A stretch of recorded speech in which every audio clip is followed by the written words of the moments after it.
Right, members, good evening and welcome, and also welcome to anybody of our residents who are looking online to our meeting this evening. First of all, before we go through the agenda, I've asked for you all to have a copy of this. Standards in the council chamber. I'm aware Councillor Piper has a point of order.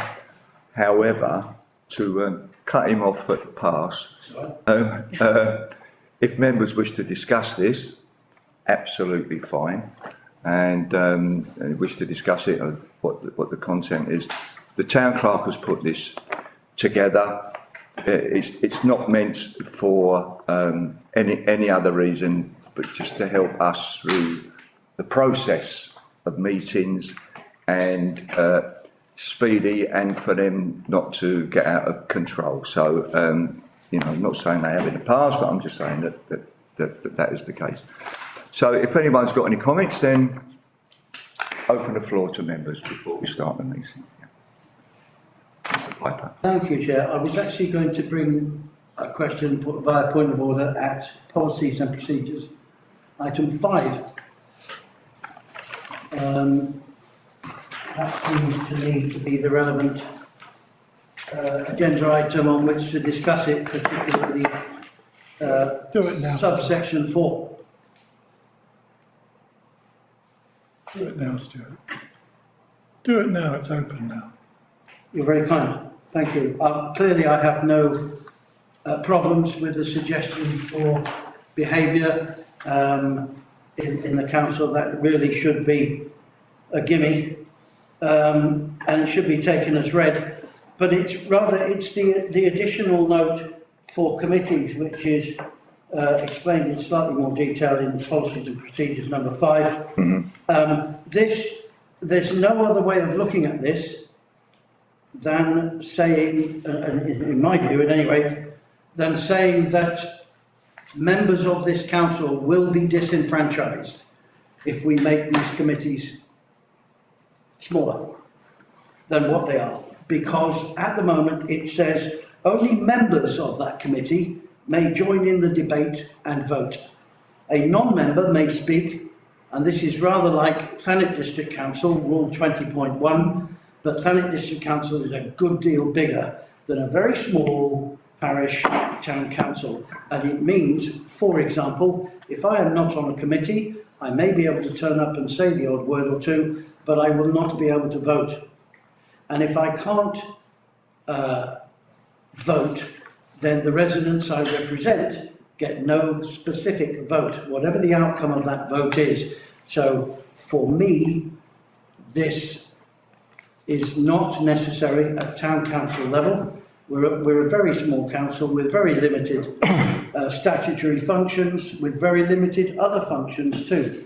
But when we all gather here, as we have done for years, including F&GP, the F&GP meetings used to say, well, clearly we are almost a full council, so if we're going to recommend this to council, we don't expect people to vote against it on council unless there's some new information that comes up. But basically speaking, we are trying to reset this council as it functions as if it's a district council, and we're not. We are a very, very local council with very small number of actual statutory duties and things, and I think we all ought to be allowed to attend, debate and vote on all matters. Before I bring Councillor Green in, Chair Clark.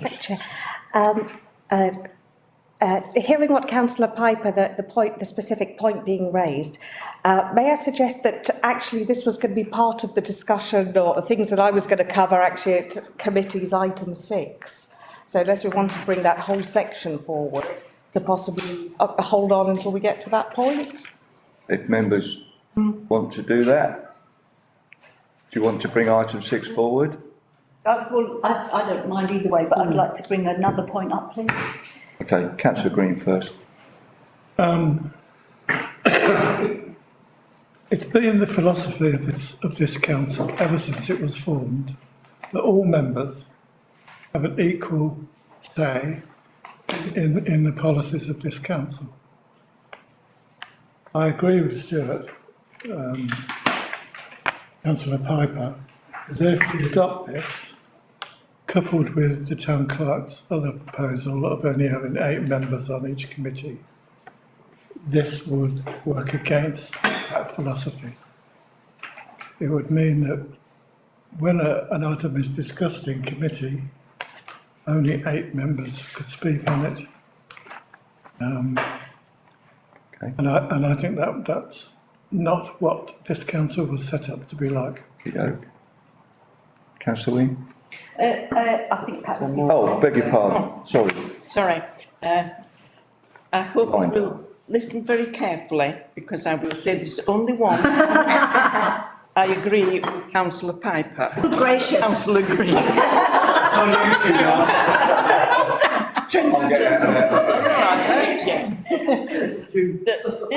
This council started with, because it was so small, as Councillor Green says, everybody was on any committee. And if we're not, I don't know which committee I'm on, if any, because I've never been told or asked to join or anything. That was to be decided later, so that wasn't the point. So, but yeah, okay, fair enough.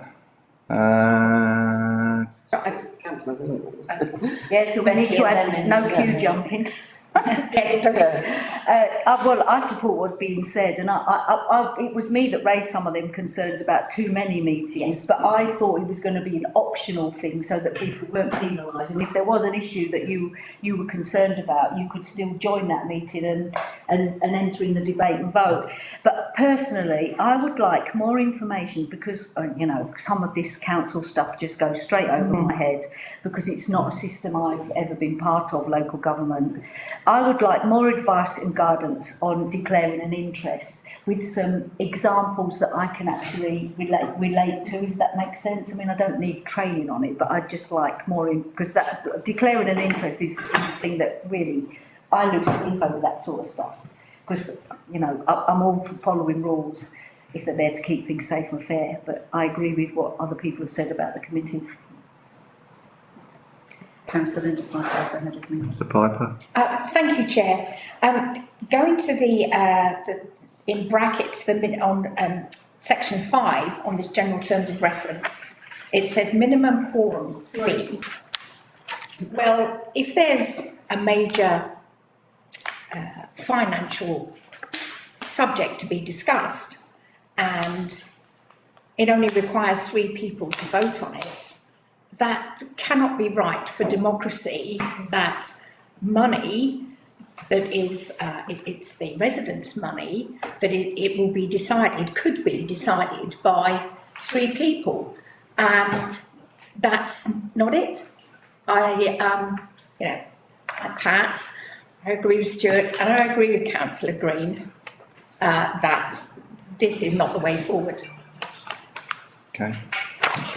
I've been one of the people who's been nagging about too many meetings and making committees, but I must admit I hadn't expected that if there would not be an option to turn up at a committee. For example, if there was say you weren't on planning and there was a planning application in your ward, it would only be fair that you would be able to turn up and speak about that and have a vote in that case on behalf of your residents. So I feel we are a bit overwhelmed with committees, and maybe there's a way to slim that down, but there needs to be some kind of a halfway house in my view, where people and their residents are not disenfranchised by a slim down and simple system.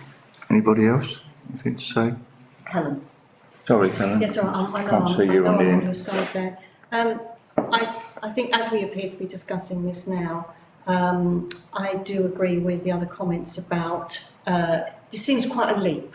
And I think we do need, along with Councillor Austin, I've been rather taken aback by the number of extraordinary meetings and this and that and the other. And I appreciate actually that a part of the reason for that has been because, Town Clerk, you've come in and you've been sorting out a huge number of issues that have been needing to be sorted out. Yeah. And I'm wondering whether or not, whilst I appreciate also the good practice it has in making committees actually work as committees, whether or not we could see a period of time of settling, post you doing all that clearing up of the rubbish that has gone on, if you like. And so, perhaps that's not quite a fair way of putting it, but I think you know what I mean, is sorting out. And maybe that might be a way forward. Chair, may I ask, Yeah, are we actually at item 6? No, really, I think we're just talking about this as it stands. I've got answers and thoughts to all I of think we'll these, but I get don't know whether to. we'll get to item 6. We'll go through that. I think, obviously, having listened to what members have said, that we should withdraw this. Happy to do so, and take on board what members have said, and perhaps work with the town clerk to go through what members have said, and to look to see how we can progress in a way that the elected members want, because that's, at the end of the day, it's all down to you guys and girls. So, yeah, okay, thank you for that. Right, item 1, apologies. Apologies. We have apologies from Councillor Ara, who has a work commitment. Right, thank you. Councillor, any declarations of interest? Could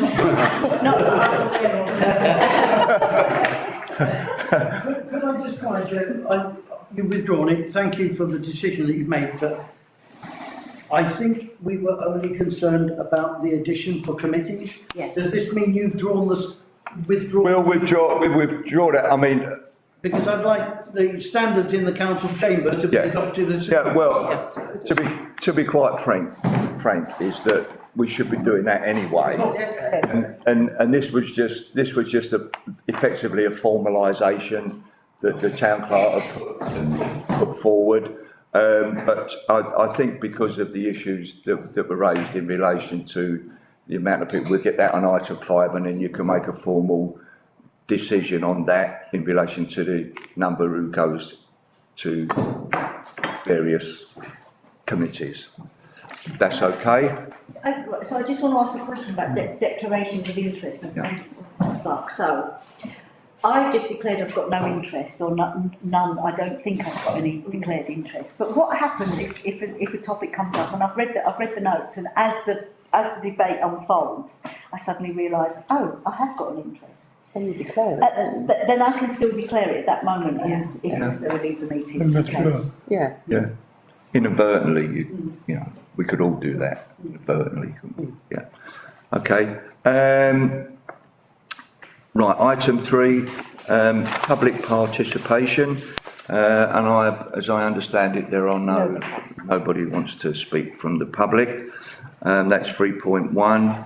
3.2, report from the district councillors on matters directly related to Ramsgate. So has any of you got anything you would like to say, and anything that you may be dealing with or that you think is relevant to all the council? Thank you very much, Chair. It will come up a little bit later under the Jubilee Forest item, which is a confidential matter now, so I'll save it till then, if I may. Yeah, absolutely. Councillor Moore? Thank you. It's about Montefiore Ward. Both councillors, same name, have been trying to get them to stop speeding up and down there, and we're coming up with not a lot of backing, but we have a nice young policeman who helps us and is very good. But there has been a letter, I believe, sent to the town clerk about this, because it's going to take a lot of money, which we don't have. So we'll have to look at the best way we can get people to stop racing down that road, because they come from Broadstairs and they whip up. You know, and there's been 2 deaths on that road, not 1. And there's been lots of crashes. It's not all down to racing your car and speeding, but it can be. But what we're trying to get them to do is to extend the double yellow lines on the junctions. then at least you can see up and down the road before you pull out, especially if you're going to turn right. And have you anything to add to that? Well, KCC sent along Richard Heaps, who's a traffic road engineer, and he sent us some drawings with the yellow lines, proposed yellow lines put on them, which I showed to residents at a meeting yesterday. And of course, if there's 20 residents, there's 20 different opinions about the yellow lines. Does everybody want to hear all this? Is this relevant?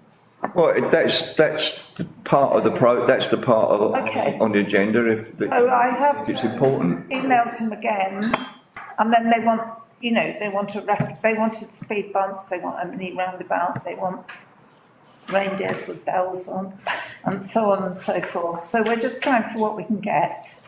And I wrote to Laura, who replied, they're very keen to get a handheld camera, which is within the powers of the police. Now, I wasn't party to the last meeting with our police officer, so I'm trying to find out from him how much it costs and all that. And I think town clerk, it comes under there's another issue going on as well, isn't there, with it? Yeah. But may I? I've asked Kent Police to come and talk to the council about the community speed watch scheme. And this is where you will have groups of local residents in pre-agreed safe places using a portable speed indicating device. And I believe, I think that the cost of a device is about £2,500. And I think when the police come and tell us about that scheme, would then be the opportunity to think, well, how can this be taken forward in the community? Yes, because it's not just Montefiore that it could be used in. Be used where I live for a start, and up Westcliff Road and along Victoria Parade. Yeah, everywhere. But one of the things they before they do anything, they like to put those wires across the road that measure so he's told us that costs 225, was it? 125, I think. So if he'll agree to do it, or someone will agree to do it, I will pay out of my councillor's allowance to get that done. But of course the residents want it done in several places, but we'll just do it in maybe 2. So we're pressing on with this. Thank you. As much as we can. Thank you, Pat. Councillor Grandin. I wanted to ask, starting at 3.3, working up, are the county councillors actually on an open invite to our meetings? Because obviously they're not here. And I wondered, just thinking about what Councillor Moore and Councillor Makinson were talking about, this does relate across Ramsgate, because it's actually a part of the whole 2020 thing that has been started in Nethercourt, and we've talked about, and you've also mentioned about the speed watch. But there's all sorts of stuff that we could all talk about in our wards, and there's a lot of us that are district councillors, and I just wondered if there was any guidance that might be given to us as to what might be appropriate to talk about. Because I'm thinking, I've got loads of stuff going on in Eastcliff, but hey, does that count under this? So for me, I would appreciate some thoughts on that. Perhaps Maybe not now, but brainstorm some. Yeah, we'll do a bit of brainstorming. I think that I would just stop. Oh, sorry. It's assets. For me, if it's something that affects all of us, then I think it gets brought up. So I decided I would go and view the Granville because it was open for anybody to view. So I popped along to the Granville and had a look round and actually asked the question to somebody from Miles and Bar. What happens if you decide to just open a restaurant and make the rest of it residential? Would you get away with it under the TDC guidance? He said yes, he couldn't see a problem with that. So I think we need greater clarification from TDC about what exactly what exactly is and isn't allowed in order for it to be maintained as an asset for the community. So that would be. You'd have to go to planning on that. Yeah, it would, It would go sorry, retrospective yeah. planning for Okay, us. let's just take this in order. No, it's okay, go on. I was just going to say, he was an estate agent, he is going to say anything, actually. Sorry, but miles and bar, yeah, I'm really.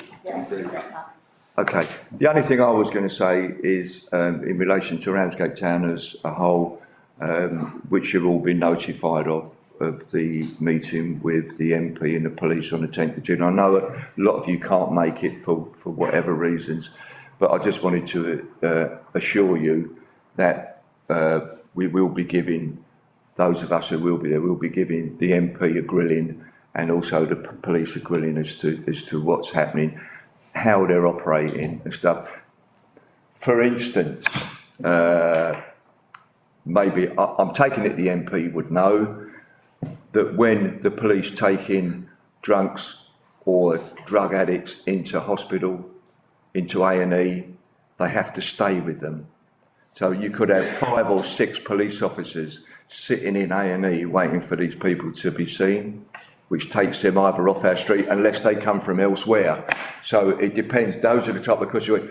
Do we bring police officers in from elsewhere to deal with these issues, or are they the local police officers that are then taken off of our streets? And I think that's important. Steve, that also applies to anybody that's having a mental health crisis. Indeed, indeed. No, and then Indeed. you've got them, or you're queued up all the way to outside Ashford A&E, so you know, because that's where they've got to be taken, so it's across the board.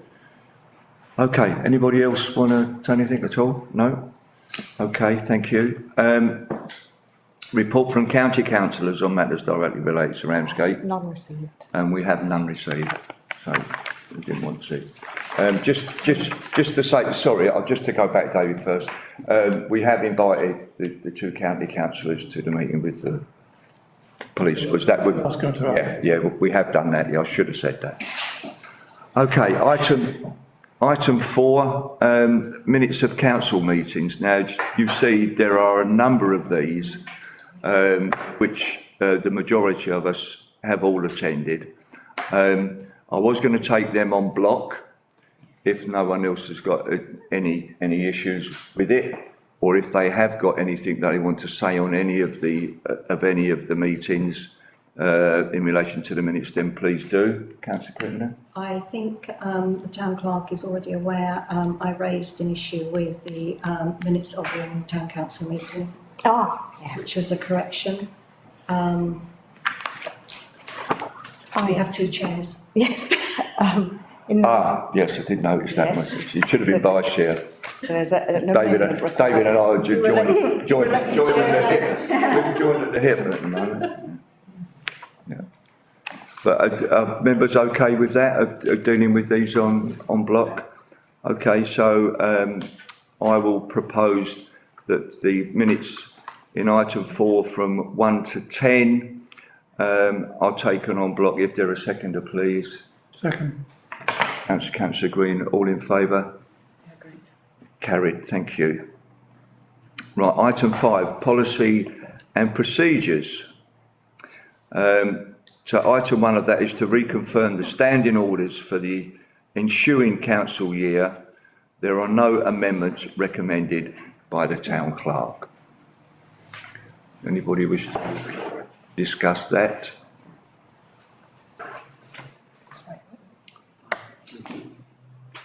I'm just shuffling the papers. Town clerk. Where's it? Bringing the standing orders and financial regulations to this meeting when there are no recommended amendments for that I'm aware of is because it's bringing it into the right place in the calendar year, because it would be at the first meeting after an election that you confirm your standing orders. So May is the time to do a variety of things, including this paperwork. No. Okay. Members? Chair, are there any specific comments, please? We're trying to find the paper in there around the grant awarding policy, which is 5.3. Not there yet. We're not there, we're only on. Oh, sorry, I thought. That's all right. The orders. Oh, we're still on 5-1. I beg your pardon. I think that was a general understanding for all of the ones that came. I was taking them one at a time. Sorry. That's all right, no worry. So, anybody got any further comments on item 1? No? Are you, members all in favour of accepting that? Members second, thank you. Item 2, to reconfirm the financial regulations for the ensuing council year. There are no amendments to recommendations by the clerk.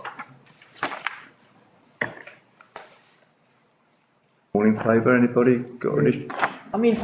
Oh, sorry, I thought you had a question. Everybody all in favour of that? Yeah. Please show, thank you. Now, councillor Piper, type 3, to consider and approve a draft grant awarding policy. I'll pass over to the town clerk, please. So this is a policy that the Deputy Town Clerk has kindly drafted, and as well as giving you criteria on which to award grants, it will also be helpful to give you the criteria on which to refuse grants. And it's a document that doesn't currently exist. Seems to make a bit of common sense with that, so. Thank you for that. Members, any comments? Sorry, councillor It's a Austin. really tiny change under 2.2 where it says statutory bodies, it says i.e. Kent County Council and Kent District Council. I think it should be e.g. because we wouldn't want to give them to the healthcare trust, for example. Okay, fine, thank you. All in, I only wanted to comment that having read it, I thought it was very good idea and very appropriate. So That's great. And I will accept Councillor Austin's e.g. yeah. I will egg on then. All in favour? Carried, thank you. Item 4 of item 5, to consider and approve a draft advisory note, the role of council representatives on outside bodies. Town clerk. So the intention here is, and I think actually as well as applying to council representatives, it should also be for staff members when representing the council on different bodies, as can sometimes happen.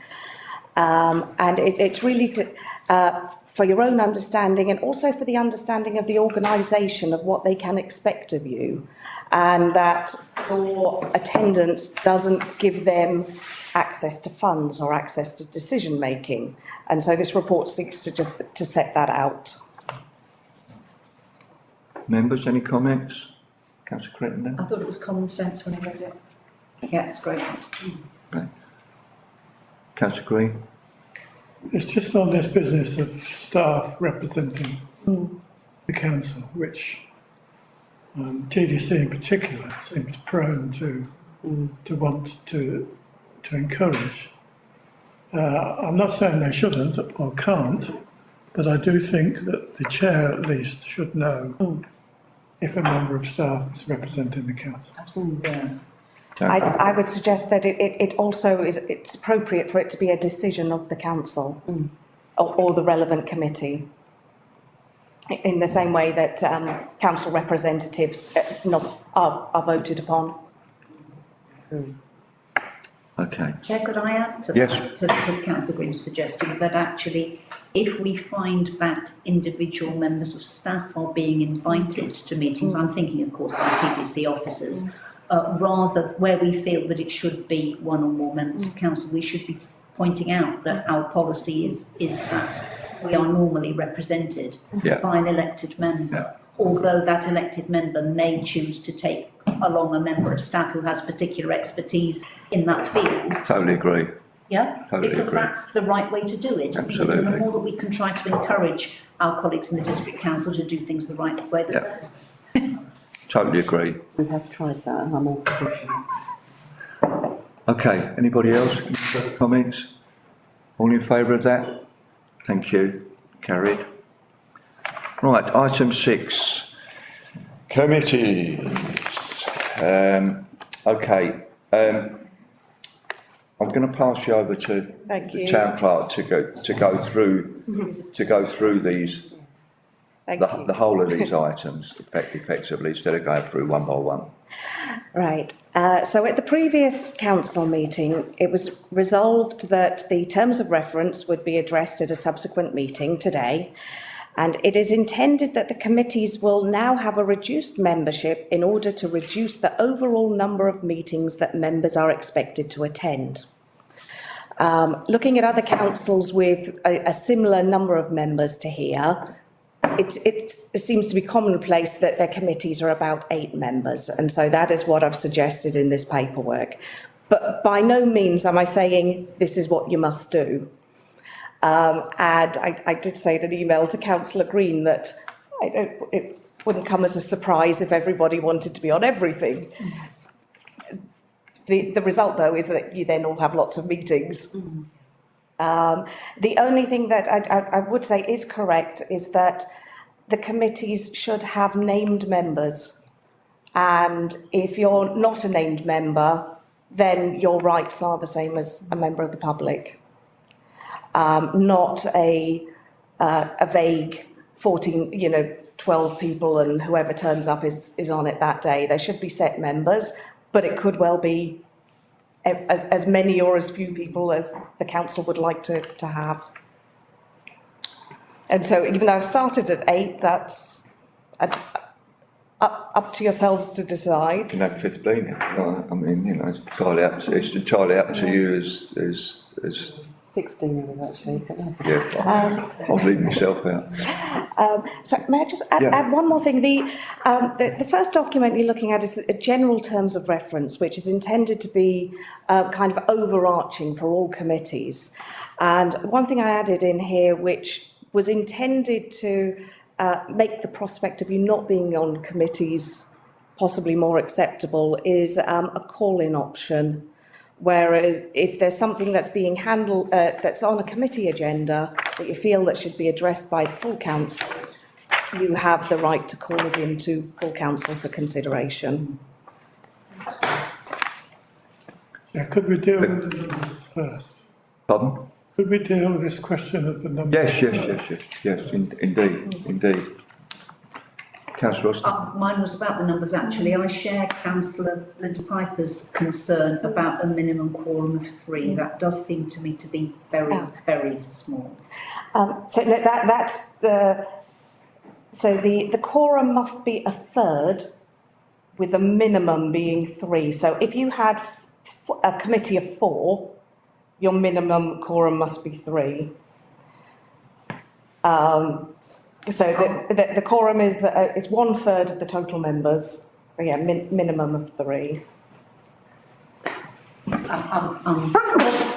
So 1/3 of the members, however many members we decide. Yeah. I still think 3 is too few though. Yeah. So therefore we're going to have to, if we're going to work on 1/3, we're going to have bigger committees, aren't we? Councillor Green. I did write to the town clerk with my concerns. I think I'm neutral on this question of whether a committee is everybody or whether it's 8. I think we could operate both ways. But I am concerned that there's been no indication of how the 8 would be selected for each committee. And I think that's important. And I wouldn't vote for that until I know how the 8 are being selected. Okay. Councillor Clinton. Before we come to discussing numbers and how those, and I understand where Councillor Green is coming from, how those numbers are made up and who is on it. Can we kind of go back to where I think it was Councillor Green and Councillor Stuart Piper were coming from in the earlier discussion of, do we want to actually change the system anyway? Is that you? No. Well, Thank you. this whole item obviously is open for debate, and if members don't want it, then they don't have it. So you need to put something in place, either the status quo or something else, Councillor Green. I mean, I was one that but supported the idea of fewer meetings because, you know, you need a life. But we've sort of come full circle because I didn't quite understand the reality of reducing the numbers to 8. Does that make sense? Because certainly as a minority party, we would be penalised. So I would feel that our voices of our residents would be heard because we're politically smaller. So what I think we're probably going back to suggesting that the status quo remains. Well, that's up to members, up to you. Thank you, Chair. Points 8 and 9 about co-opted members, if I may just raise that for a moment, please. I would understand, of course, them completing a declaration of interest form. Sorry, it's 7, 8 and 9. The committee may invite persons with specialist to join the committee as non-voting members. You have a rather bizarre potential there for a co-opted member of the public to debate and discuss at committee level, even though they don't vote, when elected members of this council can't. So that for me might be an issue. However, where I would be in full agreement, and I think it's excellent practice, we're about to do it at TDC, Rio, is on working parties, working groups and subcommittees. If we had co-opted members with particular expertise on those groups, they would then inform the main committee and not vote. So they would report to council as part of that committee, but not vote. Right. So I think 7, 8 and 9 is in there somewhere, but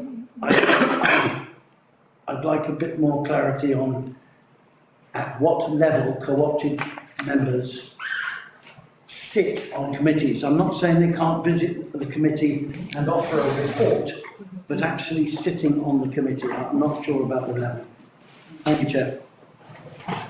Same thing on. Legally, co-opted members can be on any level of committee. I think it's quite common that councils will have co-opted members on working groups, but they can be on standing committees and subcommittees of the council. I think that's probably more common when there's maybe something quite specialist. For example, if the council managed a museum where you want people with collections care and management and cataloguing skills, there might be people in the community that could be part of that committee for the day-to-day running of the committee. We're going to have that, sorry. Oh. Thank you, Chair. So can I put forward a proposal or? By all means. There's more discussion to be had. I propose that we don't change our system of committees, that we are all invited as committee members on every subject, and perhaps, you know, if we want to live outside lots of meetings, you can always give your apologies to say whatever. I think it would be, anyway, that's the proposal, that we don't change the system that we have now. Thank you. Second. Seconder? We've got a seconder? Councillor Crittenden? Any further discussion? Anybody want to discuss it any further? Oh, did you want to? Sorry, Pat, I didn't. Does this mean that if we don't have numbers in committees, that you've got to join one committee or another, that we will still have a committee chair and a vice chair? Absolutely. And anybody else can join in, if you don't mind. That is what you're saying? Yeah. Yeah. Okay, you have a proposal on the floor. All in favour of that? You're all aware what it is? Reluctantly. Those against? Abstain? 3 abstain. It's passed. Carried? No change. Business of co-opted members. I want to propose that we can have co-opted members on any committee and that they can vote unless that body is a decision-making body, and then, if it's purely advisory, that co-optees could vote. But if it's a decision-making body, then they can't vote. Should I just make a point? The climate change working group, we're going to meet tomorrow. We will in future meetings have co-opted members. Right. The public. So in relation to that working group doesn't have any delegated powers, so that ties in with the resolution. So we've got a proposal. Is there a seconder to Councillor Green's proposal? Councillor Nixie? Would you like to state that again, Councillor Green, so members are fully aware? But anybody of the council can co-opt members.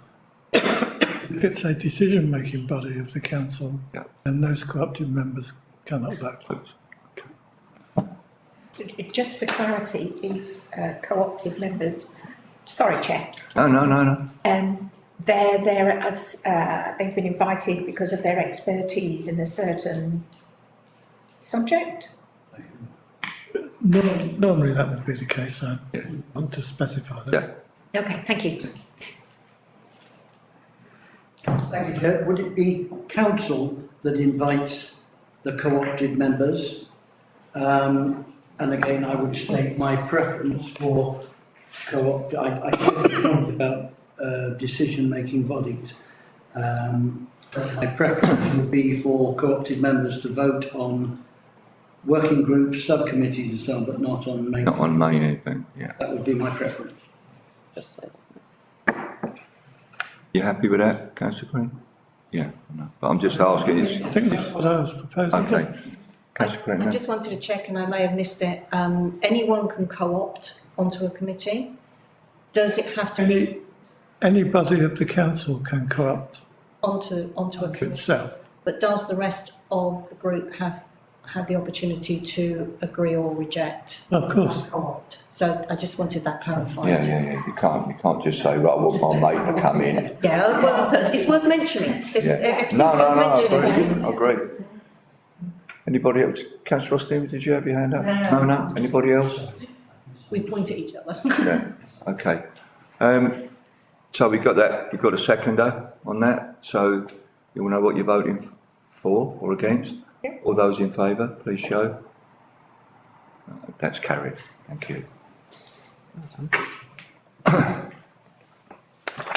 So I think out of that, basically covers item 6, I was bought, apart from Chairs and vice chairs. the chairs and vice chairs. So, we want to take this committee by committee.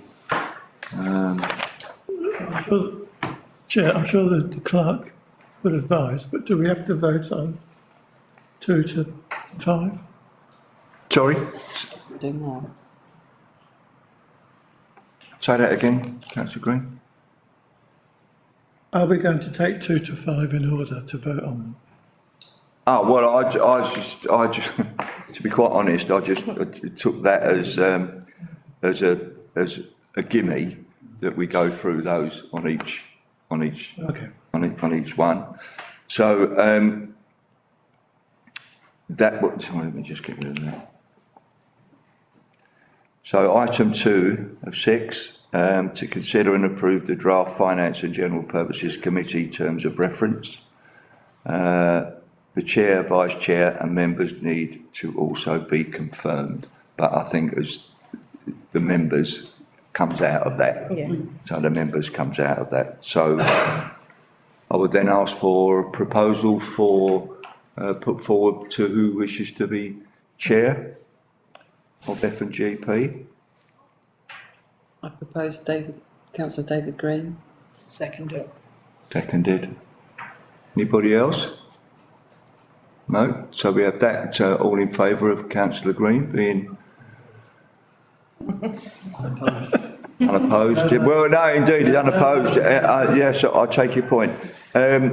Also now, vice chair. Do we have a vice, anyone wish to put themselves forward as vice chair of F&GP? Come on, it's not that bad. I've been vice chair previously and I don't mind carrying on unless anybody else is desperate to do it. Second that. Anybody else got there? Oh God, Tricia, what can I say? Councillor Austin as vice chair. Thank you. So Chair, can I just check, we're accepting the terms of reference but removing the section that says membership? It says membership, yeah, out of all of them. Item 3 to consider, sorry. So may we also confirm or consider actually the content of the terms of reference and the recommendations and the delegations therein? I propose that we accept. Seconded. There you go, for a second. All in favour? Thank you. Thank you, David. Right, item 3, to consider and approve the draft Planning and Infrastructure Committee terms of reference. There's no change to those, I believe, is there? Or is there a minor one? So the main amendment is I've stressed the oversight of the neighbourhood plan and the highways improvement plan in the terms of reference. Yeah. I think that's pretty much a carry and a gimme, okay. Leaving out the. Again, leaving the membership out of all of these.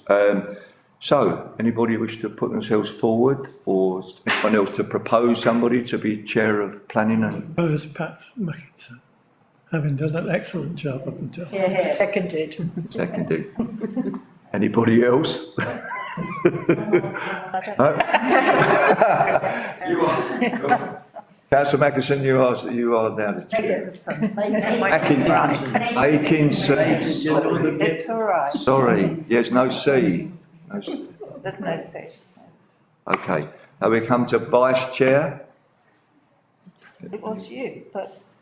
Well, I wasn't going to put myself forward, but up to anybody else. Second that. Second what? Not me, not. And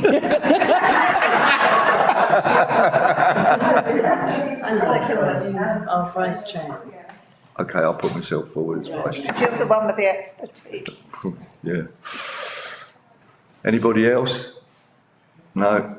Okay, then that's me then as vice chair, thank you. Right, item 4.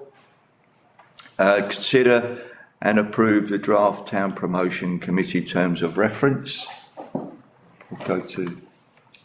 So the content has had a redraft to include more about research and policy to then drive the town promotional activities of the council. This has, I have sought input from Dean and Rebecca into this, and you're looking at a suggestion from all 3 of us. Members, any comments on that? Looks great. Yeah. Town beautification budget, I just find the term. Oh, lovely. Bizarre. Is there an alternative word to beautification? Improvement? Plastic surgery? I don't know, maybe we can, it just does adornment. I don't eat improvement. It smacks of stiletto heels and lipstick. Well, I promise I won't wear them, that's okay. Town clerk? In the approved budget, we do have a budget called Town Beautification, so happy to change both. Can we It have a think sounds like about it's superficial, doesn't it? Yeah. It does really, yeah. Councillor Piper? Thank you, Chair. I was going to say the use of a title such as beautification makes it obvious what it's for, and it removes any possible confusion between, if you like, item number 4. We have a town promotion budget, and therefore we need a separate title for a separate budget. Yeah. So I'm happy with whatever Beautification. word council chooses, but I do think we need to leave a word in there. Oh, anyone got any alternative, Councillor Wynne? I'll put beautification into my thesaurus on my computer and see what comes up. That blemishes. Yeah. Well, it is what it is at the moment, so unless you come up with something else, You get it, don't you? so if we'll stick with that. Councillor Piper? Thank you, Chair. Town refinement. That would be. Yeah, that'd be nice. I'd have improvement. No, beautification is perfect because it, sorry, can I speak? Hey, Because it is not exactly superficial, but it's things like the planting and the bunting and the painting the railings and the things that the town team used to do. And I think I like it. beautification is That's just me. improvement is something different. Yeah. Improvement is something different. May I suggest, members, that we don't continue to argue about beauty and just get on, just get on with it. So, is there any other comments apart from beautification? Are you happy That's great. with that? Yeah. So we all approve that, thank you. So then we need to, if anybody wants to put themselves or anybody wants to put forward a chair, I propose councillor Crittenden. councillor Crittenden, I second that. that will second it, I propose councillor Wing. councillor Wing, I second that. second that. Okay. So, so we've got councillor Crittenden, she put up first, so all those in favour of councillor Crittenden being chair of town promoter, please. Chair. Vote as well. So that's 6-4, but we need to see how many are opposed and how many Yeah. are abstaining. How many against? And how many abstaining? 3, 4, 5, 6, 7 abstaining. And so actually, even though there's more abstentions, the votes for outweighed the votes against. Why don't we just vote, why don't we just do? I thought, vote for one and vote for the yeah, other? I thought we voted either for one or the other. Yes, so you've got me confused now. So a motion must pass in the affirmative, so it should be that,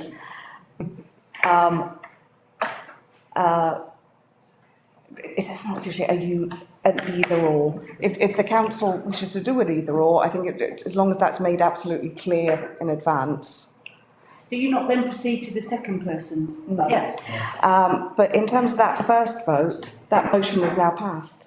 In other words, to have the opportunity to vote for you, everyone else who didn't want me has to vote against me. Oh, well, that was how That was it, That was at TDC. Would that, Can yeah. we please, That's not the practice of this council. Yeah, we've not done it like that. sorry, councillor Huxley and then councillor Piper. But at TDC, and I thought here as well, once you had the first proposal, second and No. motion, as it were. We've not done it like that Carries. here. Chair. Councillor Piper. If I could take the opportunity to remind us all, we had something like this very similar recently in the election of the town mayor. And once an initial motion passes in the affirmative, the other motion disappears. That's the way of TDC's constitution. the way- This one, it is how it is. So we should have voted against, and wouldn't, no disrespect to Helen, we should No, have no, voted no, no. against if we'd wanted the other candidate. Yes. I don't, Well- yes, I don't think most of us understood that, No, I it's don't not know. how this council used to do it. That's when I Well- was on Ramsgate Town Council before, it's not how we did it. I don't know if it's, I'm not up with, in the constitution, does it say that in the constitution, in our constitution? Don't know, we passed it, didn't we? May I make Yeah. a suggestion? That the council votes to rescind the standing order to allow this matter to be reconsidered, and the vote takes place again with the understanding that you vote for, against or an abstain, but an abstention, but it doesn't negate something. Yeah. It would be the vote against. So if, and then it'll be whether the first motion will either be successful or it'll fail. And Yeah. then you move on to the second vote. Yeah. The second motion. So Chair, is that in the constitution then, that you can do that? Yeah. Because at TDC, it's not like that. No. So is it in the constitution of RTC? Are you happy with that? I would like it to be fair. Well, it should be fair, I mean, that's what we, should be fair, if, so, if that is the case, if you was the one who's just been got votes, so if you don't want to do that, if you, you know, really, effectively, I must admit, I do go along with Councillor Piper in relation to the vote, that you've taken a vote, you've got the votes, and the rest, basically the rest of the committee abstained. Yeah. So if they effectively did not vote, so that then puts you in. However, un momento, por favor. So I'm going to withdraw me being nominated, but we need to clarify this whole process, because it's totally wrong, because if you'd have seen Tricia's hand first, then my motion would have been first. Corinne and I both put our hands up at the same time. I'm going to withdraw, because Sorry, we just need to. they were just in my eyes. But it's an unfair process. I'm happy in getting what the council want for what the town clerk has just said, to suspend standing orders and redo it. Well, I'm going to withdraw my nomination, so that's fine. Before you, So there won't be another person standing, and it's no offence to anybody else. before you do We need to that, clarify the whole situation going forward, because it is wrong, because it just depends who gets their hand up first and nominates. before you do that, Well, I've done it, so well, I won't go back, because we need to make sure that there's a clear process going forward, and we're abiding by the rules as they stand. Well, So I'm quite happy for that, to abide by rules as they stand. but the town clerk has just said you can suspend that vote. I've agreed. The elected person has agreed for that to stop. Well, I would disagree, because we've started a process. We've started a process weeks ago in establishing a chair and a mayor, which created uproar again. So I think we need to go with the rules as they stand, and then we need to be discussing those rules next year. So I'm going to withdraw my nomination. So there's nobody else to vote for. So that's the way I think it should go. It's like starting a game of football and halfway through saying, well, actually, you can have an extra player. Well, you lost on penalties, so. Yeah, we need to Effectively, it's what it's down to. we need to abide by the rules as they stand, Okay. but we need to make sure they get changed. You've made that clear, so we'll do that. Councillor Piper. Thank you. I know I've spoken once already, Chair. Thank you for the second opportunity. I think it is worth remembering that once members of any organisation like this have two names presented before them, before the first vote is cast, they know which way they're going to vote. And therefore, I would venture to suggest, speaking personally, I abstained from the last vote, and I would not change my mind. I knew I was going to abstain the moment I heard the two names, and therefore I would imagine those who were going to vote yes, knew, and those who were going to vote no, knew.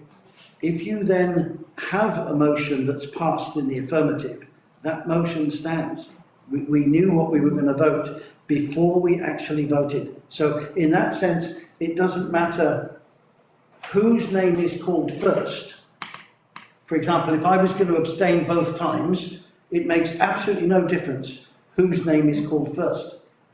I believe members know if there's one name, there shouldn't be a vote because they're unopposed. But if there's two names or three names, members know where they're going, I would think. Okay, Councillor Huxley, did you have your? Thank you, Chair. I believe the point that needs clarifying, which I will do after the meeting, is the difference between an abstention and a vote against. Yes, thank you, exactly. Is, I think, where there was. Certainly wasn't clear about that. Yeah. And Okay. it's not the way it's been done. Okay, so that then stands. So that's the chair done, and it then comes to the vice chair. Is there a candidate for vice chair? That's what I was going to say. Is there a candidate for vice chair? No candidate for vice chair. Councillor Green? No candidate for vice chair? No. No vice chair. Okay, thank you. And last but not least, on 5, to consider and approve the draft Radford House Working Group terms of reference. The chair, vice chair, again. Yeah, I haven't seen the final version of this, but I commented on the previous Right, version that came out, asking why the terms of reference, and particularly the composition of this, was different to the other committee. So Custom House is now sitting under the approved Finance and General Purposes Committee.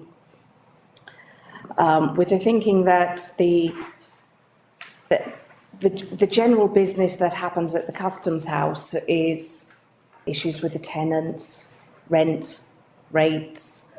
It's not a dynamic project, whereas Radford House is. And my suggestion for splitting them was to make Radford House something that, particularly as the project gathers some momentum, there's the group which has already been in existence for the last year but hasn't been constituted, with members from the community who are meeting at least once a month and monthly reporting back to full council. But hopefully the decisions relating to Radford House are going to start coming around quite quickly. Yeah, I mean, I think I disagree with that, because the original reason for including the Custom House was because potentially it has space that we can use to rent out or allow the public to use, which is why both were included in the first instance. But I accept we've already decided that. But what I couldn't understand was why it wasn't being treated like all the other committees in terms of membership. So at the moment, there is a Radford House working group which has 4 members from the local community on it, and so this is the terms of reference firming up what that working group is going to do. But will all members be committee? If the council wishes. Well, that's what we've decided. yeah. Council wishes that everybody can turn up. Because I mean, it is vitally important. Absolutely it is. After 3 years that we make some progress. Okay. So, may I say that the terms of reference in front of you has no delegated decision-making power to the group. The remit of the group is to bring a report to full council on a monthly basis for the council's decision on whatever the matters of the day are. So is there not going to be a Radford House committee? No, my suggestion was where we've got a working group and then full council, and then at some point down the line, when the long-term management arrangements for Radford House are established, whether that's in-house, a charity, a lease, there would then be another, whether it's a committee or a working group. Once the long-term plan for how it'll be run is managed, there'd be another group.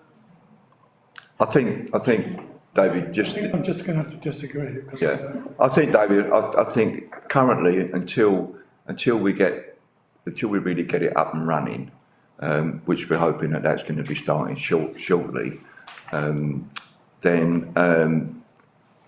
once things move on and things then become increasingly about the costs and everything of those days, then we need to gel, and then every member is welcome to, if there is a Radford House meeting, every member's welcome. There won't be a Radford House meeting. Well, there will. Not on what's being proposed. Not in relation to that you've Not got a decision-making body, there won't be. No, but basically what you've got at the moment is a working group to get to that point. And I think once we get to that point, then you can have that, and we can form that as and when. With all decisions relating to Radford House coming to full council. Come to full council, yeah. Yeah, that's good. Thank you, Chair. Again, a quick reminder to point us in the right direction. I find myself, I do agree with you that this council did form a Radford House committee. The wording on the proposal at the time, which was accepted, was that it would be a discrete committee, in other words, not the whole membership. It would be a discrete committee reporting to the membership. So if we're going to dispense with that committee, we need to do so formally. If we're going to change the name of it to a working group, we need to do so formally, or we need to retain a Radford House committee with a chair and a vice chair that reports to council, I think. If I can make a suggestion that you approve tonight the chair and a vice chair, because if we're having that, then it's a committee of some kind, and then we come back, work with the town clerk, come back with the chair, whoever the chair is, will come back and work with you and in the form. I'm hearing what Councillor Piper said, that we need to do that. And we'll come back to council with that. Are you okay with that? Yeah, I mean, the reason for having committees with chairs and vice chairs is at least then there's two people that focus on that particular area. Yeah. Which I think is important. Yeah, I agree. Okay, so we'll hold back on that first part, so just to go on to the second part, Chair and a vice. for a chair and a vice chair, Radford House. So is there anybody who wishes to be the chair of the Radford House committee, open brackets, working group, close brackets? Can we nominate you, Chair? She does. You do? Chair, I nominate you as chair. Seconded. Question, please, Chair. I'm not sure if it's a point of order, but is it permissible to be the chair of more than one committee? That I don't know. The last town clerk. That's why I didn't say anything. Well, the council has already noted that it's not going to follow that the chair, if in attendance, must chair all meetings. And last year, the chair of the council was also a vice chair on a committee. So I think as long as it's acceptable to the members. Thank you, Chair. That's fine. With Vice Chair, I've got no problems with that. It was actually chairing more than one committee. And I'm happy to go along with what, I had it in mind to ask Councillor Nixie if she would consider doing that because of your obvious interest in the local community, the hub, and everything that Radford House is going to be. But it's just a question. To be the chair or the vice chair? I'd second that. I'd happily be the chair, if that's what people want. I'd second that. I'd like to propose you then, if you're happy to accept that. So we've got proposal, Councillor Nixie, as chair. Anybody else want to put themselves forward as chair? Okay, we've only got the one, so congratulations to the chair of Radford House Committee. Vice chair? I'm happy. May we nominate you, Chair? No. I'll nominate Councillor Green if he's up for it. A seconder for Councillor Green? Hetherington? Anybody else? That's fine, that's... All in favour, please, Joe? Thank you very much. Carried. Well done. Right. Item 7. representation on outside bodies. 1 of 7, to consider requests from the Ramsgate Society to nominate a representative to join the Clockhouse Project Working Group. Chair. To nominate Councillor Crittenden, please. Councillor Crittenden. Seconder? Second that. Well, which one was that, sorry? Councillor Makinson. Clockhouse. Anybody else? All in favour, please show. That's carried, thank you. Item 2, to nominate 2 representatives for Kent Association for Local Councils. Councils is currently Councillor Harrington and Councillor Nixie. Do you wish to re-stand and do that? Either? I'm happy standing for it. I don't mind doing that. Yeah. Yeah, okay. The importance of that is that they nominate 2 people onto the Joint Transport Committee, Yeah, which is, if you can achieve that, it's. if you can get, yeah, if you can get them in, yeah. Explain that. All in favour? Thank you. Item 3, to nominate 1 representative for the Kent and Medway CCG Primary Care Network, which is currently Councillor Hetherington. Yeah, I'd like to carry on doing Yeah, Great. I agree. Yeah. Anybody else? I've got to ask. No? All in favour? Thank you.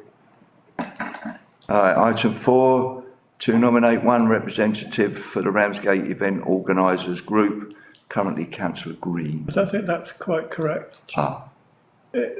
Traditionally, it's been the chair of the Town Promotion Committee. Yeah. Okay.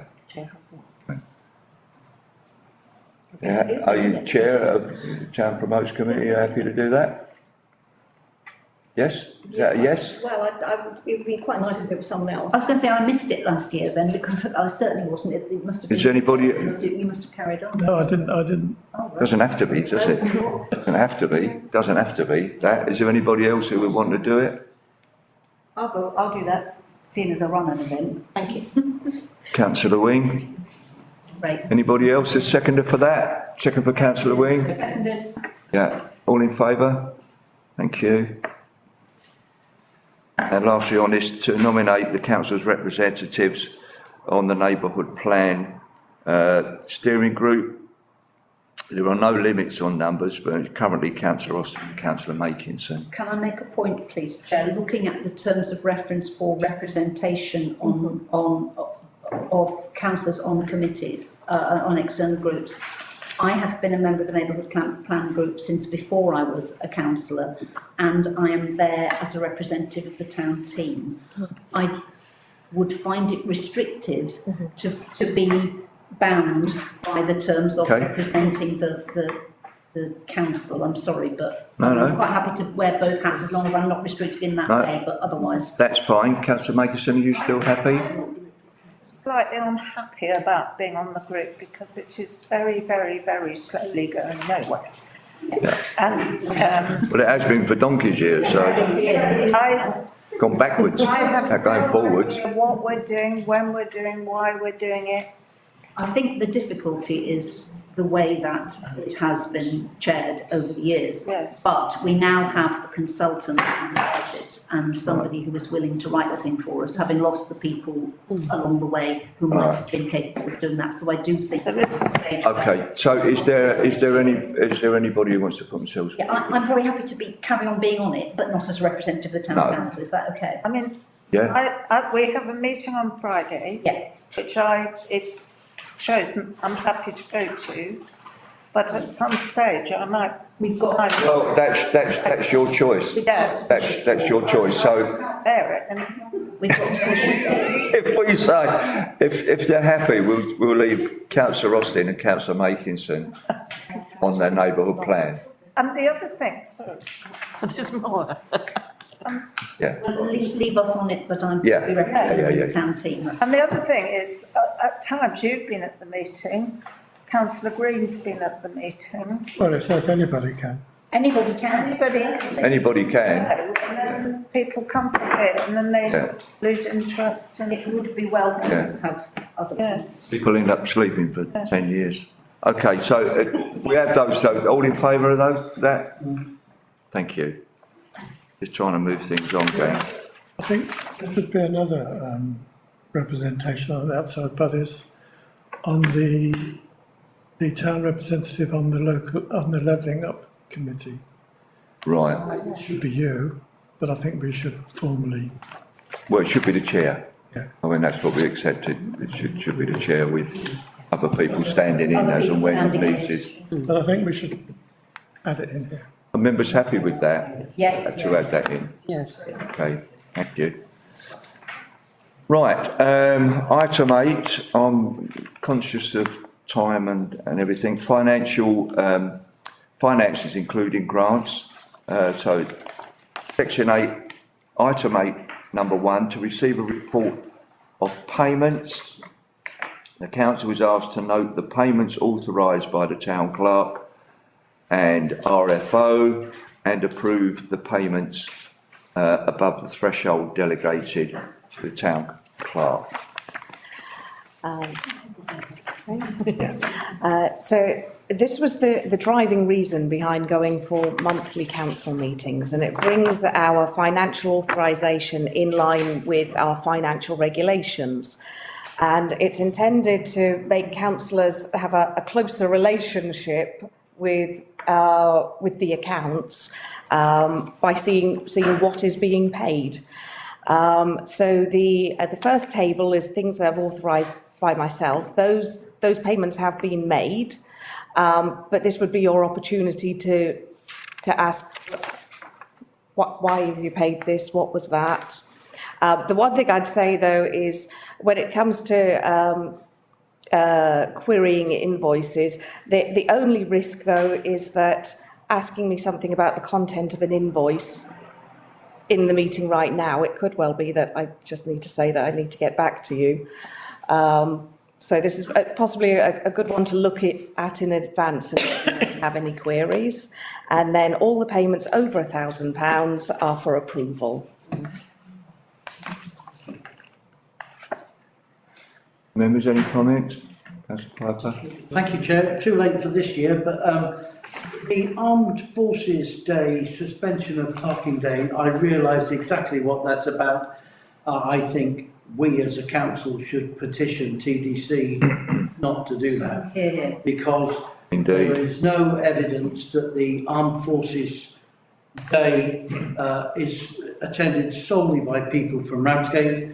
I've met people from Dover and from Sandwich and all sorts of places who come, not least because there are specific military memorials and things here. So I think, maybe I was unaware of it before, but I think it's tantamount to disgraceful that the District Council are charging us to suspend a park. Absolutely agree. Yeah. Absolutely agree. For future reference, I'd like if we could consider writing to the District Council and letting them know that we ain't happy, providing members. I also would like to say about the same thing on Remembrance Day, you know, for charging, you know, they could suspend the charges, car parking charges on Remembrance Sunday for when that happens, in the multi-storey car parks, in all of the car parks. So I think if we can include that as well. Happy with that, Councillor Green? Could this function not be done by F&GP, Jack, just to keep it off the, well, there's a huge agenda for council. Yeah, yes. May I say the noting of payments made by myself, not a problem, but the payments over £1,000 would mean that we're not paying those bills for potentially 3 months until F&GP come round again. Yeah, good point. Any further questions, members? I think, Chair, we used to authorise Peter Campbell as Chair as F&GP to, in discussion with the Chair of Council, which was also Peter Campbell, and the Town Clerk, so that they... Which was also big. And the and responsible financial officer and so on, so that they wouldn't have to keep bringing the occasional large amounts to full council, and therefore it having come as a recommendation from F&GP, council traditionally has accepted that because we trust that the people who've been involved in it beforehand have done so appropriately.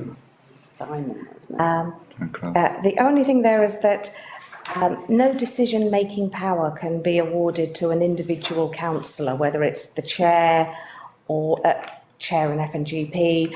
The decision-making there is actually that which has been delegated to the clerk, but they are doing it in conjunction with the chair in F&GP. Yeah. That responsibility. And at the moment, the thresholds for payments allowed by myself is £1,000. So this is where everything above that is coming to you to sign off. Trustee. Can I just point out that there are three of us who are bank signatories who get a very detailed report from the deputy town clerk about various small payments and so on that we approve through the bank system. So there is a very good system of scrutiny on that. Okay, members, any further? No, do you agree? Agreed. Yes, thank you. Item 2, to receive and consider a quote from Lumalite Limited for work that is necessary to complete the anchor point testing throughout the town. I think if you look at the if you look at some of the anchorage points that's on the photo, it's certainly not something that we should ask our staff to actually do. So I mean I will propose that that we accept that. Yeah. Sorry, what are the anchor points for? I haven't got them. Oh, the Christmas lights. Lights, yeah. All in favour? Thank you. Item 3, to consider a request from the Citizens Advice Bureau to repurpose the council grant for 22-23. Members will recall that we did agree a lower sum, £20,000, I think it was, for Citizens Advice Bureau. They've resolved the issue that they had, but they now wish to reuse it, that finance, to be able to appoint somebody who will be able to meet with residents in relation to the issues that they have. And certainly in the current situation that we've got in the country at the moment, with debt and whatever that people are in and going to be even worse in, I certainly think that money would be well spent in that, but obviously members up. Here. I think that's agree. Town clerk and I did meet with them as we were in. Yes, indeed. Yes, indeed. Town clerk might disagree, but they're certainly struggling to recover from the pandemic period. And employing staff is finding staff and then employing them, financing the employment of them is their biggest problem. Certainly, meeting face to face with residents is a real problem for them. Yeah, indeed. And it is important, I think, that they maintain the location in the plans of Waterloo. Yeah. That the EC give them rent free. And so anything we can do to encourage that, I agree. Yeah. I agree. Anybody else, any comments? So we're all in favour of that? Joe, thank you very much. Okay, item 4 is to receive and consider a quote from Young's Nurseries, including an explanation report from the town clerk and RFO. I think, so I'll pass you over to the town clerk. Last summer, the council approved the purchase of 20 new Phoenix palms at a budget of £12,000 was that being allocated. These have now been purchased at £11,400 £40. In addition to this, there was a cost of £5,000 for planting around the palms, watering them, and then in the winter storing them and looking after them. This £5,000 for the running cost of the palms has been payable for several years. So I've assumed that councillors were expecting this cost to come. What I wasn't aware of is that we still have 20 old palms and 17 even older palms. I think the intention was that the palms that are usually in the arches were at the end of their life and were going to be replaced by the new ones. But actually, Youngs have reported, and Maxine and Gary have checked this out and said actually the old palms could easily do another year. But then the maintenance of these palms would add another £6,800 onto the annual bill. Speaking to my colleagues, they said money no option. They'd say get rid of the 17 very old palms. They are looking quite tired.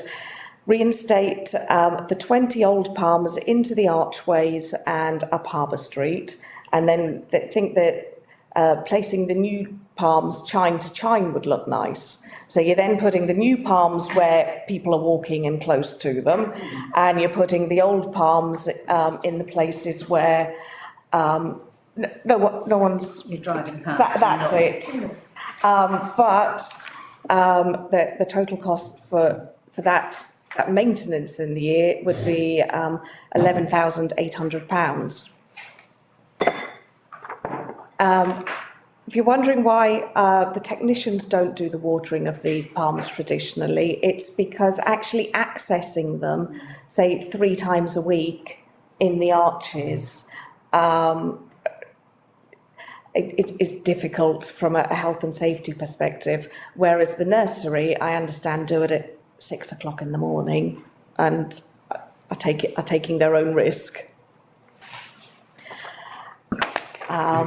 This has come to you because, so I think the cost of 20 new palms and the £5,000 to look after them for the year is expected.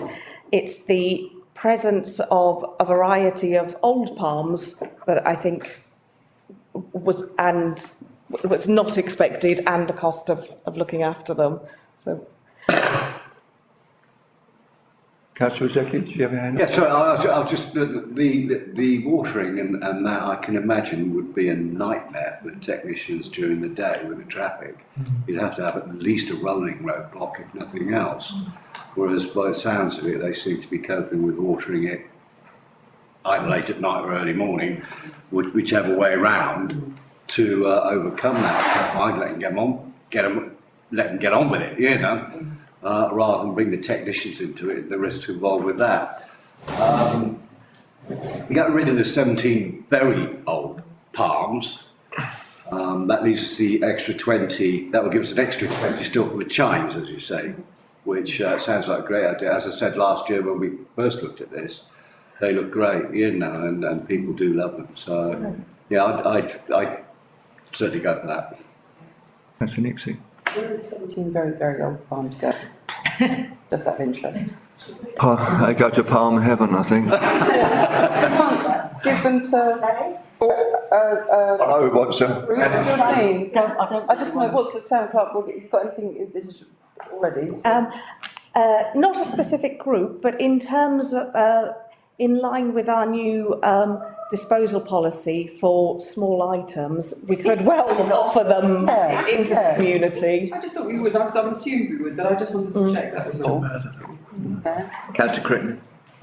Just a few thoughts. One is that I think in principle I do support the recommendation that we get rid of the very old palms and we bring out the old palms and the new palms were the same. It kind of did raise in me a question about what happens to middle-aged palms. Because I'm just wondering. They lose their hair. We've had this kind of movement through stages. How long do these palms last? And bearing in mind, going on from that, it seems like we are, if I'm reading it right, we are doubling our palm exposure this year. What are going to be the public expectations for palms going forward? And not just this year's cost implications, but long-term year-on-year cost implications if we're going to have these recycling palms through the ages before they die off and get recycled. So I wanted to raise that as an issue of not just this year, but future years, that cost may well continue going forward. Thank you. So I understand that you're looking at 6 years for the life of palms that are on display. And I'd suggest actually once we've addressed how to handle palms this summer, that now we know a bit more about it, it's a matter for town promotion to consider when budget setting for the next year. Great. I seem to remember last time we discussed this, because we have almost every year. We discussed whether we couldn't find an overwintering space ourselves on one of our allotment sites. And B, part of the problem is our palms are in pots, which isn't an ideal environment for them. And we were going to look into whether these, not the very old palms, but the middling palms, couldn't be taken out of pots and planted somewhere, hopefully that they would Put in a Jubilee forest. extend their life. I've already done that. I did it quietly. So could we revisit those two things? And then after. So one thing I think that's we've suffered from a little bit in this, the three people or the people who were purchasing the new palms and unexpected by the old palm, by the presence of the old palms, was myself and the two lead technicians who picked it up unexpectedly during absence due to ill health. So I think this is why there's certain messages and understanding. If we could relook at those. Yeah, definitely. Councillor Green. I think, am I right in thinking that an old palm, I use youngs, so you pointed at me, so it was okay. Right. Sorry. I use youngs quite a lot, and I didn't know it existed, so I'm really glad that we're using the Preston model and pumping all our money back into a local business which supports local employment and supports a lot of communities with their plants. Yeah, it's on the board. I've heard they're going to move to Ramsgate though, but you know it's still a local business, and a lot of the workers work here. Am I right in thinking that a palm will survive longer if it's basically put in a tropical place in the ground? So I don't like the idea of 17 palms just dying. They're pot bound. Which part of tropical Ramsgate are we talking about here? I get Councillor Green's idea about putting those middle-aged palms out to pasture. Maybe there's a palm rescue centre that we can get in contact with. But I think anywhere on the coast in the winter would just, those trees would get such a battering from the north-east winds that even if you protected them in some way. So I'm not sure how successful planting palms out on the coast would be. So I agree with everything, but we've got to do something to save 17 palms. And I remember Palmgate, when Margate nicked our palms and it created outrot. Okay, sorry, Councillor. I think both of those two were before me, Chair. I just say I'll have two. And nurture them back to health. Yeah. Sorry, Pat. Could we dispose of some of these palms to the Italian greenhouse? Great. In George VI Park? Great idea. I think they got that much room. If they want them, yeah. Well, they might take them. Even if they don't go in there, they'll be sheltered in that area. Good thing.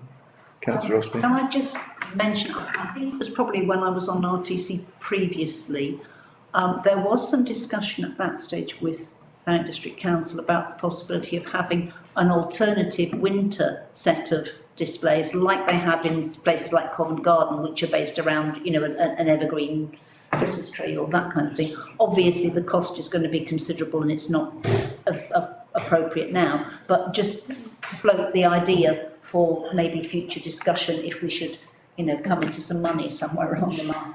Okay, thank you. Yeah, sure. Okay, so the report is to consider the quote from Young's. Are we all in favour of that? Yes. In favour? Thank you. Item 5 is to receive and consider an events fund application from the Association of Dunkirk Little Ships. I'll pass you over to the town clerk.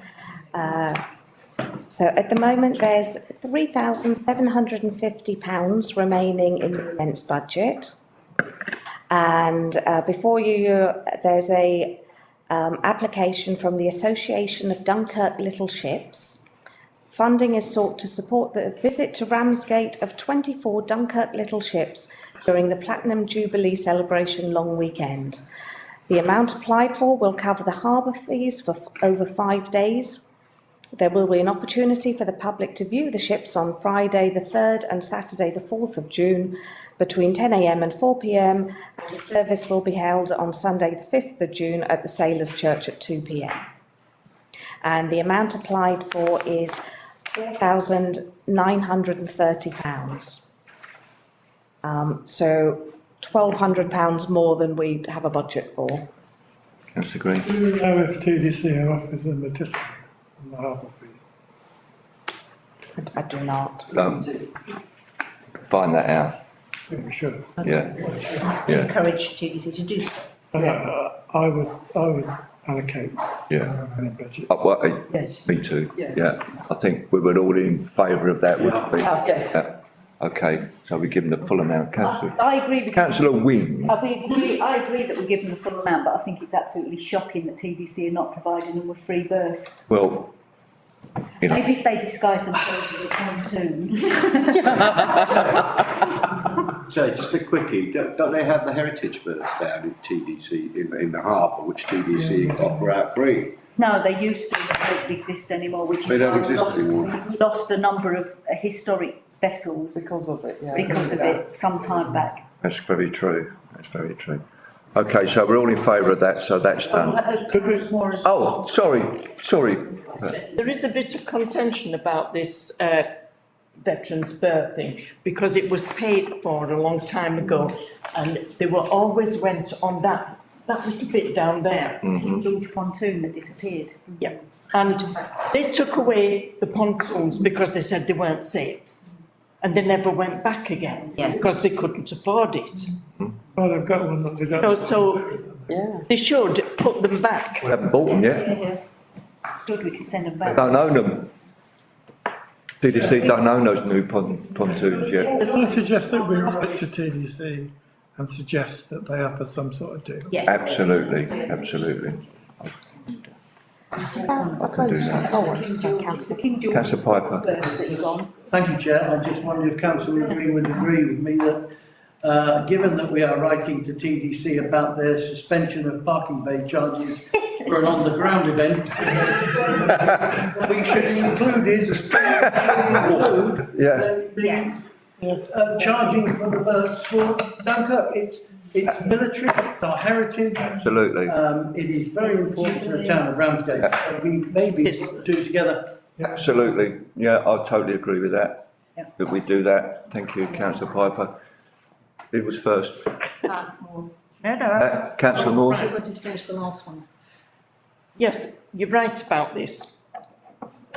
It's been there a long time, and it's all right saying it's no use and you can't make any money. The Grand Turk used to come. People used to come from miles around to see the Grand Turk. Yes. And they used to do, you could go buy a dinner on board, you know, eat with the captain sort of thing. Mind you, I wouldn't have fancied it, but it was there and it was an attraction that we could have done with advertising. We could do with it back. They gave the town mayor a day on that, didn't they? Yeah. Well, we need all the help we can get. Right. Okay, Chair, sorry. it's one of the things I brought up at the coastal meeting that was 2 hours of my life wasted because nothing was agreed at the end, is that there are between 7 and 10 historic ships already presently in our harbour. And I keep mentioning that all we need to do is rejiggle it to create a historic ship section that would quite rightly be an interest. What we've got where the George V berth is the arts barge plus a pontoon, an ugly pontoon in a prime location that should be, and it's not one of the pontoons, it's another pontoon, And the arch that barge- should be moved right out of the way to get some of these historic ships in an area that could create a I tourist. think we should take the arch. Barge is there because the place it was originally supposed to be located has been taken up by one of them to bob off onto. Maybe the arts barge should go onto the Goodwin Sands. Maybe that would be a good idea. Okay, members, sorry, did you want? Did I hear you say just now that we had agreed to pay the funding? Or did I miss? No, that was the funding. We haven't voted. No, we haven't voted on that. Okay, I misheard, thank you. So, the motion is to give them the full amount that's left within the fund. You know, That's my proposal, and at the same time, right to teams. yes.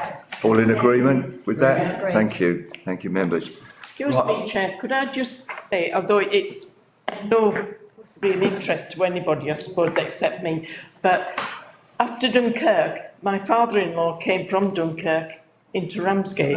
Oh, wow. Yeah, they gave him a pot of tea, a sandwich, and put him on the next train out. Wow. That's how it went, that's how it was them days.